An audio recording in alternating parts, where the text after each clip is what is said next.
UCLA 대학교 의과대학 교수가 이제 머지않아서 의과대학의 모든 공부를 마치고 이제 바로 현지 병원으로 나아가서 환자들을 진찰하고 치료하게 될 학생들을 놓고서 가르치고 있었습니다. 가르치는 중에 한 사례를 들어서 학생들에게 이렇게 질문했습니다. 아버지는 매독에 걸려 있고 어머니는 폐결핵 환자이다. 여기서 아이 넷이 태어났는데 첫째 아이는 매독균으로 인해서 장님이 되었고, 둘째 아이는 이미 병들어 죽었고, 셋째 아이는 이 부모들의 병 때문에 귀머거리가 되었고, 넷째 아이는 결핵 환자가 되었다. 이런 때에 어머니가 또 임신을 했다. 이런 경우 그대들이라고 하면 어떻게 할 것인가? 교수님이 이렇게 질문을 했습니다. 학생들은 그 질문을 듣고 입을 모아 동일하게 대답합니다. 예, 유산시켜야 합니다.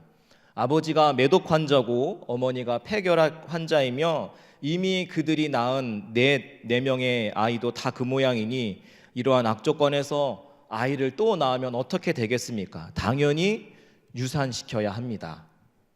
그러자 교수는 점잖게 그리고 아주 정중하게 대답했습니다. 그대들은 지금 베토벤을 죽였다. 우리가 아는 악성 베토벤은 바로 그런 환경 가운데서 1770년에 태어납니다. 아버지는 매독 환자였고 어머니는 폐결핵 환자였고 형제들도 다 그 모양이지만은 그 가운데서 태어나 57년 동안 작곡 활동, 그냥 작곡 정도가 아니라 정말 천재적인 음악으로 많은 사람들에게 감동을 주는 음악들을 작곡할 수 있었습니다. 물론 그도 나중에 귀머거리가 되었습니다마는 그 가운데서 부르의 명곡들을 작곡하게 된 거죠. 여러분, 무릇 인간의 사고와 판단이 얼마나 어리석고 잘못되기 쉬운가를 알아야 합니다. 그래서 교수는 이렇게 말했습니다. 그대들은 환자를 대할 때 이 사실을 잊지 말라. 너희들이 조금 의학적 지식이 있다고 해서 이렇게 저렇게 치료하고 수술하고 없애고 할 그렇게 단순한 것이 아니다. 모름지기 하나님의 역사가 어떻게 이루어지고 있는가를 생각하고 겸손하게 신중하게 결정해야 할 것이다. 여러분, 우리는 진리를 발견하고 진리를 알고 진리 가운데 들어가야 합니다. 요한복음 14장 6절에서 말씀하십니다. 내가 곧 길이요 진리요 생명이니. 여러분, 예수님은 곧 진리십니다. 믿으십니까? 요한일서 5장 7절에서도 이렇게 말씀합니다. 성령은 진리니라. 성령님도 진리이십니다. 그리고 디모데전서 3장 15절에서 이 집은 살아계신 하나님의 교회요 진리와 기둥의 터이니라. 그러니까 교회는 반드시 진리 위에 세워져야 하는 것입니다. 그런데 많은 사람들이 진리의 소중함을 알면서도 진리 가운데 들어가지 못하고 진리를 깨닫지 못하는 가장 큰 이유가 무엇이냐? 진리 가운데로 들어가는 것을 방해하는 가장 큰 요소는 편견과 선입견을 가지는 것입니다. 사람들은 보통 외적인 조건을 가지고 그 사람을 평가합니다. 그러나 성급한 결론은 편견을 낳고 그 편견은 분쟁을 낳습니다. 편견이란 어느 한쪽 면만 보고서 판단하는 거죠. 그렇게 되면 어떤 일이 벌어지겠습니까? 화합이 깨트려지는 거죠. 한 가지 잘못한 것으로 한쪽 면만 보고 그 사람을 평가해서는 안 되는 것이죠. 나다나엘이라고 하는 사람이 있었습니다. 나다나엘은 예수님의 12제자 중에 한 사람이었고 다른 이름으로는 바돌로메로 불리기도 했습니다. 그런데 나다나엘이 처음에 예수님에 대해서 나다나엘도 편견을 갖고 있었습니다. 예수님에 대한 외적 조건 때문에 편견을 갖고 예수님 앞에 쉽게 나아가지 못했었던 사람입니다. 어느 날 그의 절친 빌립이 와서 예수님의 제자가 된 후에 나다나엘에게 달려와서 이야기합니다. 여보게, 모세가 율법에도 기록했고 많은 선지자들이 기록한 그 메시아를 내가 그분을 만났네. 그가 누구냐 하면 나사렛 예수시네. 그 말을 들은 나다나엘은 이렇게 대답합니다. 야, 말도 안 되는 소리 하지 마라. 아니, 세상에 메시아가 어떻게 나사렛에서 태어날 수가 있지? 야, 어떻게 나사렛에서 선한 것이 날 수 있겠어? 말도 안 되는 소리 하지 마. 여러분, 그도 그럴 것이 메시아가 나사렛 사람이라는 예언도 또 이렇게 해석할 수 있는 성경의 기록도 어디에도 찾아볼 수가 없습니다. 게다가 나사렛이라고 하는 지역은 이방인들과 유대인들이 결혼해서 순수 유대의 혈통을 잃어버린 사람들이 많아서 정통 유대인들은 아주 천시하는 곳이 나사렛이었습니다. 여러분, 나사렛 예수는 절대로 메시아일 수 없다, 진리입니까? 나다나엘의 편견이었을까요? 나다나엘이 자기의 생각을 버리지 않았다라고 한다면 그는 결코 예수님을 만날 수도, 그토록 기다려왔던 메시아를 만날 수도 없었을 뿐만 아니라 12제자도 되지 못했을 것입니다. 우리가 함께 읽었던 본문 속 베드로 역시 성령의 임재를 경험하고 복음의 통로로 귀하게 사용되고 있었지만 여전히 그에게도 극복하지 못하던 편견이 있었습니다. 그것은 하나님의 구원이 선택받은 이스라엘 백성에게만 주어진 특권인 줄 알았던 거죠. 그러니까 강력한 성령의 임재를 경험했음에도 불구하고 이방인들은 구원이 울타리 밖에 있다고 생각해서 이방인들에게 먼저 다가가서 그 구원의 복된 소식, 그 기쁜 소식을 알려주고자 하는 그 시도, 복음을 전해줄 생각조차 하지 못하고 있었던 거죠. 그러던 찰나에 어떤 일이 벌어졌습니까? 지난번에 말씀 살펴봤듯이 예루살렘에 메가톤급 박해가 일어났습니다. 믿는 사람들을 향한 박해가 일어났죠. 그래서 어떤 일이 벌어졌습니까? 예루살렘 그리스도인들이 살기 위해서 뿔뿔이 흩어졌습니다. 복음이 그래서 예루살렘과 사마리아까지 퍼져나게 되었습니다. 그러나 그것은 사도행전 1장 8절에 예수님께서 승천하기 전에 말씀하셨던 말씀, 다만 성령이 너에게 오시면 너희는 권능을 받아 예루살렘과 온 유대와 사마리아와 그리고 땅 끝까지 가서 내 증인이 될 것이라 라고 하는 말씀이 이루어지기에는 부족했어요. 그래서 하나님께서 오늘 우리가 읽은 본문에 앞서서 베드로에게 환상을 보여주고 계시는 것입니다. 환상의 내용은 이런 것들이었어요. 유대인들은 레위기에 언급된 부정한 음식들, 부정한 짐승들을 절대로 먹지 않았습니다. 베드로 역시 유대인으로 자라났기 때문에 그 부정한 음식들을 한 번이라도 먹어본 적이 없고 먹어보지 못했습니다. 아니, 먹지 않았습니다. 부정한 것을 먹는 것은 마치 죽음과도 같은 것이었기 때문에 그것이 바른, 옳다고 생각하고 바른 확신을 가지고서 그 부정한 음식들은 입에 대지도 쳐다보지도 맛볼 생각도 하지 않은 것이죠. 그 음식을 근데 보자기에 싸서 큰 그릇에 담겨서 내려와서 그것을 먹으라고 하는 환상을 3번씩이나 보게 된 겁니다. 여러분이라면 그런 상황에 어떨 것 같으세요? 한 번이라도 먹어본 적이 없는 생소한 음식, 뭘로 만들었는지 정체가 좀 불분명하고, 여행을 갔는데 난생 처음 보는 음식인데 게다가 먹기 힘든 그런 곤충이나 그런 음식들이라고 하면 여러분들 쉽게 젓가락을 들겠습니까? 먹을 수 있겠어요? 쉽게? 다들 드실 수 있나 보군요. 물론 그런 사람도 있겠지만 대부분은 쉽지 않을 거란 말이에요. 마찬가지로 베드로도 그랬던 것입니다. 14절 16절 말씀 한번 같이 읽어볼까요? 14절 말씀 16절 말씀 함께 읽겠습니다. 시작.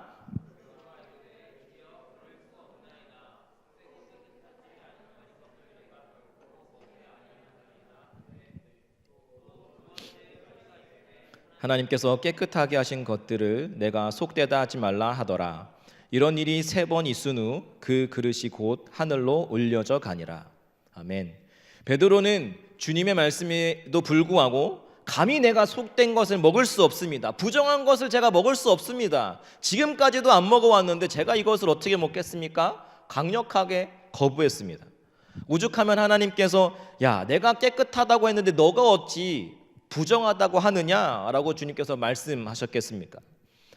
너무나도 선명한 환상, 그리고서 그 속에서 너무나 명확하게 들렸던 하나님의 음성, 그가 보고 들었기 때문에 그 환상에서 깨어나자마자 베드로는 그 속에 담긴 의미, 그 환상 속에 담긴 그 뜻이 무엇인지, 이것을 나에게 보여주신 이유가 무엇인지 진지하게 심각하게 씨름하며 하나님 앞에 머무는 시간들을 갖고 있었던 거죠.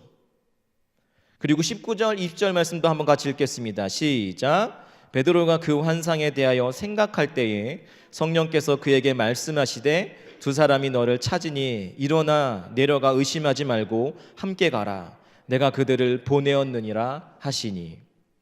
성령은 고넬료가 보낸 사람의 요구에 의심하지 말고 고민하고 있던 베드로에게 순종하고 나아갈 것을 말씀하고 있습니다.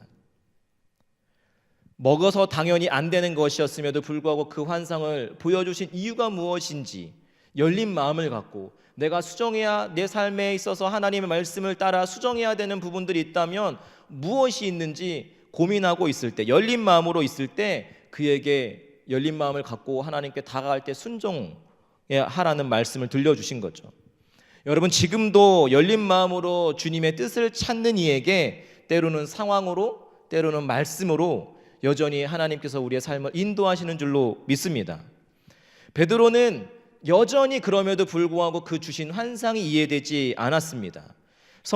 그렇지만 성령의 말씀에 순종하여서 이방인들을 손님으로 맞아들이고 그 이튿날 그들의 청대로 고넬료가 있는 집으로 향하게 됩니다. 만일 베드로가 오늘 본문에 앞선 그 세 번의 환상을 보지 않았더라고 한다면 28절, 29절에서 말씀에서 알 수 있듯이 베드로는 그 이방인들을 맞이하지도 않았을 거고 그들의 청도 응하지 않았을 것입니다. 왜죠? 고넬료는 이방인이었습니다.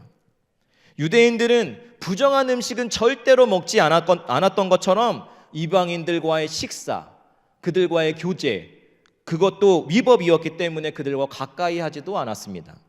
게다가 고넬료는 로마 지배국의 고위 장교였습니다. 지금 이스라엘은 로마로부터 식민 지배를 받고 있는 상황이었고 고넬료는 그 지배국의 고위 장교였단 말이죠.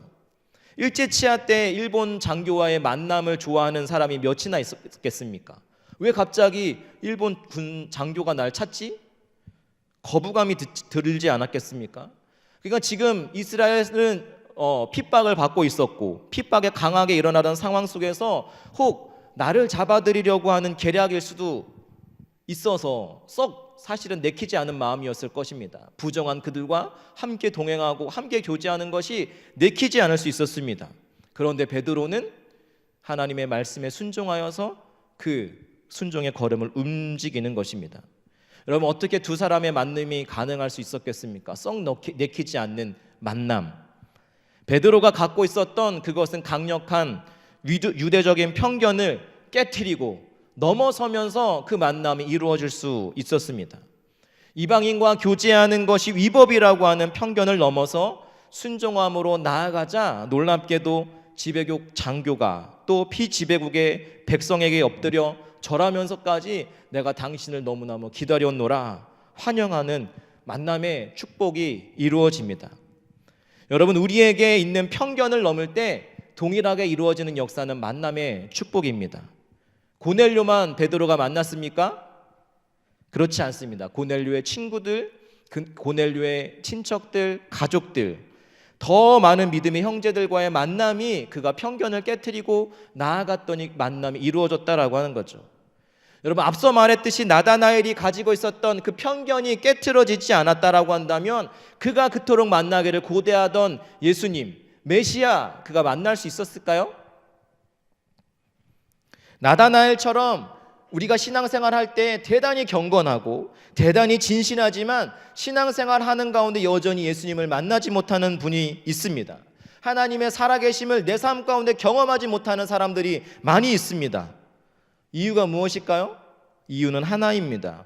유대인들과 같이 베드로에게 있었던 편견과 같이 어떤 그의 편견이, 선입관이 꽉 자리 잡고 있는 것이에요.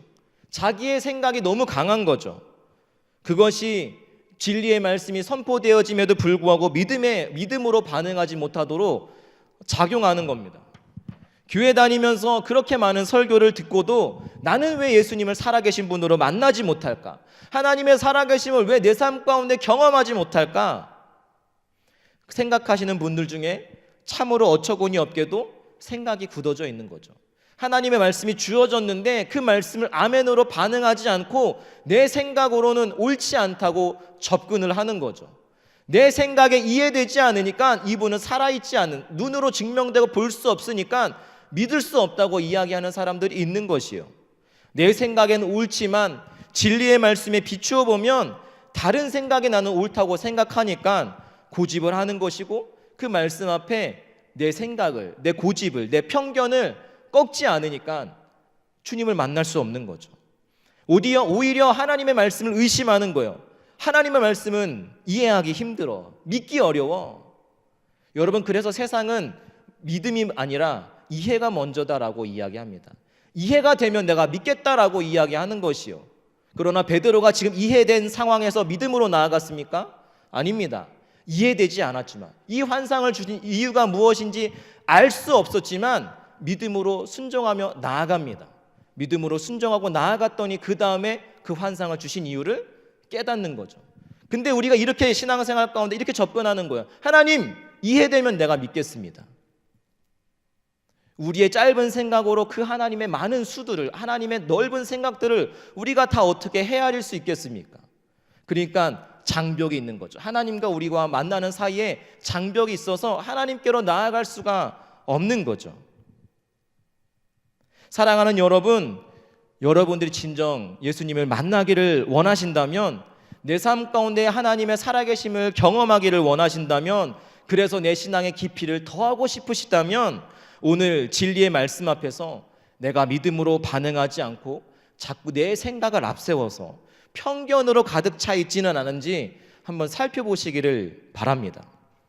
그뿐 아니라 믿음의 사람, 동역자들과의 만남에 축복도 허락해 주셨습니다. 여러분, 죄송하지만 우리가 살아가야 할 인생은 그렇게 핑크빛 낭만, 꽃길만 걸어라고 이야기해 줄 수 있지만 꽃길이 아닙니다. 죄송합니다. 너무 잔인한 이야기일 수 있지만 그런 생각 큰 오산입니다. 우리가 걸어가야 할 길은 가시밭 길입니다. 더욱이 예수 믿는 사람들의 걸어가야 할 길은 십자가의 길이에요. 좁은 길이에요. 그래서 많은 사람들이 가려고 하지 않는 길입니다. 그런데 감사하게도 하나님께서는 그 좁고 험악한 길을 걸을 수 있는 동역자들 우리 가운데 허락해 주셨다는 거죠. 옆 사람 한번 보세요. 왜 웃으십니까? 옆 사람 볼 때 벌써 편견이 작용하기 때문에 그런 거예요. 믿음직스러워 보이지 않을 수 있지만 여러분들이 그 편견을 깰 때, 이 사람이 나와 함께 인생, 신앙의 믿음의 길을 걸어갈 동역자구나. 네, 옆에 있는 그 사람이 동역자, 하나님께서 붙여주신 사람입니다. 여러분, 아프리카 속담 중에 제가 좋아하는 말이 있습니다. 빨리 가려면 혼자 가고 멀리 가려면 함께 가라는 거죠. 하나님께서 그 좁은 길, 그 협착한 길, 그래서 많은 사람들이 가지 않으려고 하는 그 길을 함께 걸어갈, 함께 싸워갈 사람들을 우리 가운데 허락해 주셨단 말이죠. 제가 군인을 25살의 늦은 나이에 입대했습니다. 그러니까 얼마나 제가 힘들었겠습니까? 다른 선임들이나 다른 같은 동료들은 20살, 21살인데 제가 25살에 갔으니까 체력적으로 너무 힘들었단 말이에요. 첫 훈련을 마치고 완전군장을 하고 40km 복귀행군을 하고 돌아올 때 죽는 줄 알았습니다. 너무 힘들어가지고. 체력적으로 바닥이었기 때문에 순간순간 포기하고 싶을 때가 너무 많았어요. 그때는 또 여름이었는데 지열이 땅에서 너무 많이 올라오는 거죠. 머리에는 뚜껑을 쓰고 있고 온몸에는 무거운 거를 메고 있고, 제가 오죽했으면 다리를 지나가면서 여기를 뛰어내리면 차라리 이 고통이 덜 하겠다라고 하는 생각까지도 제가 했었단 말이죠. 근데 선임들이 봤을 때, 동료들이 봤을 때도 제가 지쳐 보이는 게 보였나 봐요. 그때마다 할 수 있어, 조금만 더 가면 돼, 다 왔으니까 조금만 참아, 다 왔다 그러는데 아직도 갈 길이 너무 먼 거죠. 조금만 참으라고 하는 거죠. 근데 이상하게도 그 말이 들려올 때 이를 악물게 되고 버티게 되더라고요. 그리고 조금 더 그 순간들을 반복하다 보니까 어느 순간 도착하지 않을 것 같았던 목적지에 도달했습니다. 솔직히 그때 앞에서 뒤에서 끌어주고 밀어주고 격려해주는 사람이 없었다라고 한다면 저는 포기했을지 모르겠습니다. 그래서 저는 그때 그 순간들을 통해서 그 힘이 얼마나 큰지를 너무 잘 압니다. 마찬가지예요. 우리의 신앙과 인생의 여정 가운데 우리가 너무 힘들어서 쓰러지고 기도할 힘조차 없을 때 누군가 내게 다가와 손 내밀어 줄 수 있는 사람이 있다면, 나를 위해서 기도해 주는 사람이 있다면 할 수 있다, 내가 너를 위해서 기도하고 있어, 믿음의 동역자가 있다면 넘어져도 다시 일어날 수 있고, 포기하고 싶다가도 다시 힘을 낼 수 있게 되는 것이에요. 그 만남의 축복이 어떻게 이루어지느냐? 우리가 갖고 있는 편견을 깨트리기 시작할 때부터 가능하다는 거죠. 그러므로 교회에 새로운 사람들이 오고 공동체에 새로운 사람이 왔을 때 그 사람을 겉으로 보는 외모만 보고서 편견을 가지고 대하면 안 되는 것이에요. 옆에 있는 지체들을 편견으로 가지고 대하니까 믿음의 동역자로, 형제여, 내가 이런 고민들을 쉽게 나눌 수가 없는 거죠. 왠지 그러면 손발이 오그라드는 행동인 것 같고, 그 만남을 허락하지 이유가 있는데 그 축복을 경험하지 못하는 거죠. 저는 우리가 속한 교회는 편견이 강한 공동체가 되지 않기를 바랍니다. 아멘이 별로 없네요. 다시, 저는 우리가 속한 교회는 편견이 강한 공동체가 되지 않기를 바랍니다. 오직 주만 주인 되시고 예수 그리스도 안에서 한 형제 한 자매로서 누가 오더라도 편견이 없이 대해야 합니다. 물론 신천지는 용납할 수 없습니다. 주인이 주님인데 우리가 근데 마치 내가 주인인 것처럼 왕노릇하는 경우들이 있어요. 우리가 어떤 자격이 있어서 하나님 앞에 설 수 있는 것이 자들이 아닌데, 국률 때문에 우리가 서 있는데 우리가 편견을 가지고 줄을 세우고 편을 가르는 거죠. 여러분, 배타적으로 편견이 가득 찬 공동체의 부흥을 기대하기란 어렵습니다. 물론 질서는 있어야죠. 하지만 편견은 없어야 됩니다. 두 번째로, 편견을 넘어 순종함으로 나아갔더니 이해되지 않았던 하나님의 뜻을 베드로가 깨닫기 시작합니다. 34절, 35절 말씀 한번 같이 읽을까요? 시작.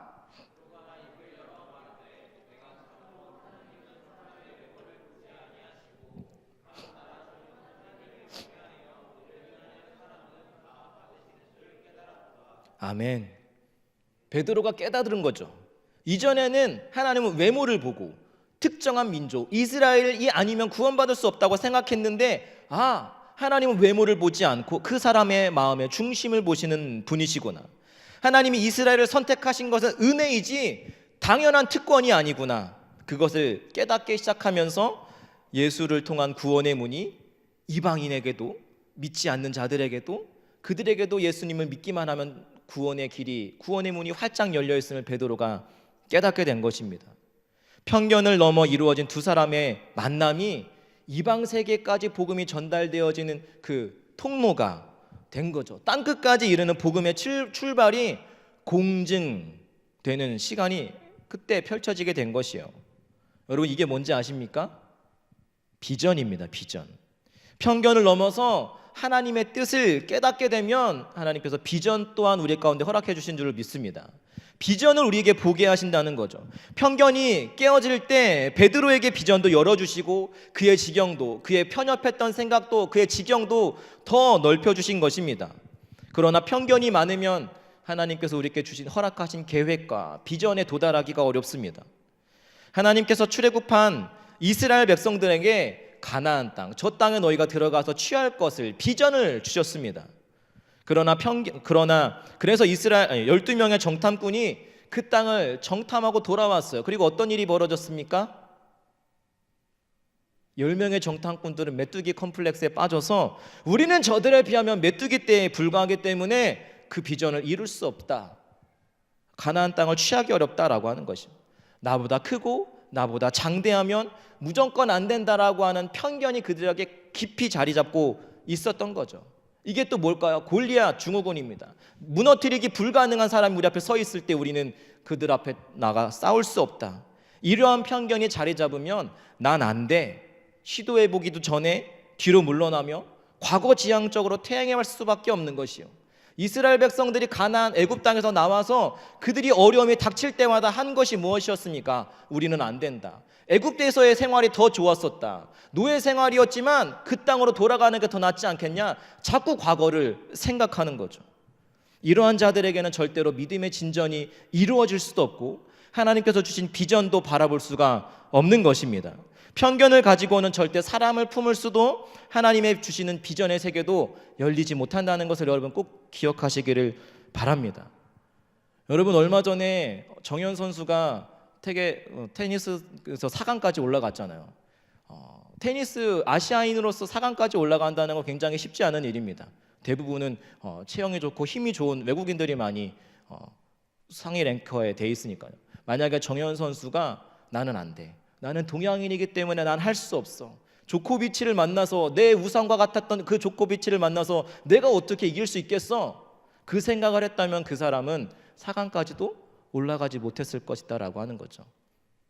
정현이 인터뷰하는 내용들을 보았을 때 와, 되게 당당하다는 생각을 했습니다. 누가 나달이 와도 누가 와도 나는 상관없다라고 이야기할 때 그 사람의 생각 가운데 편견이 없음을 저는 말씀을 보면서 편견이 없었기 때문에 그 자리까지도 나아갈 수 있었겠구나, 앞으로 그 사람의 그 선수의 길이 더 무궁무진하게 열릴 수 있겠구나 라는 생각을 하게 되었습니다. 사랑하는 여러분, 편견을 가지면 절대 앞으로 나아갈 수 없습니다. 그러므로 오늘 우리에게 주님께서 주시는 말씀 가운데 주님이 주시는 뜻은 우리 안에 있는 편견이 무엇인지, 넘어서야 할, 깨뜨려야 할 편견이 무엇인지 깨닫고 그 가운데 나아가 순종하는 것이고, 이해되지 않지만 베드로와 같이 믿음으로 순종함으로 나아가는 것이 믿음입니다. 이러한 일이 지속되면 이해되지 않았지만 믿음으로 나아가 봤더니 하나님의 뜻을 깨닫는 거죠. 이해되지 않지만 믿음으로 순종함으로 나아갔더니 그 끝에 하나님의 또 다른 계획이, 나에게 주신 비전이 있음을 알게 되는 거죠. 그것을 계속적으로 반복한 사람은 어떻게 되겠습니까? 이해되지 않더라도 하나님의 말씀이 주어졌을 때, 하나님, 제가 이해되지 않지만, 저는 할 수 없지만 한번 제가 걸음을 떼겠습니다. 증명된 믿음을 소유하는 자로 서는 거죠. 그러면 그 믿음은 어떠한 시험과 어떠한 환난과 어떠한 박해가 와도 누구도 흔들 수 없는 굳건한 믿음의 자리로 서게 되는 것입니다. 생각 하나 꺾어지면 여러분, 그동안 만나지 못했던 예수님을 만날 수 있고 하나님의 은혜의 보좌 더 깊은 데까지로 나아갈 수 있게 되는 것입니다. 예수님이 동일하게 우리 가운데 살아서 역사하고 계시면 우리의 삶 가운데 하나님이 내 삶을 이렇게 인도하고 계시는구나, 그 사실을 체험하게 될 줄로 믿습니다. 이해되지 않던 주님의 뜻을 발견하게 되고 우리를 향한 하나님의 비전을 발견하게 된단 말입니다. 사랑하는 여러분, 오늘 이 시간에 혹시 여러분들의 생각이 너무 강해서 진리에 반응하지 못하는 것이 있습니까? 주님의 말씀하시면 그것에 믿음으로 베드로와 같이 순종함으로 반응하기를 소원합니다.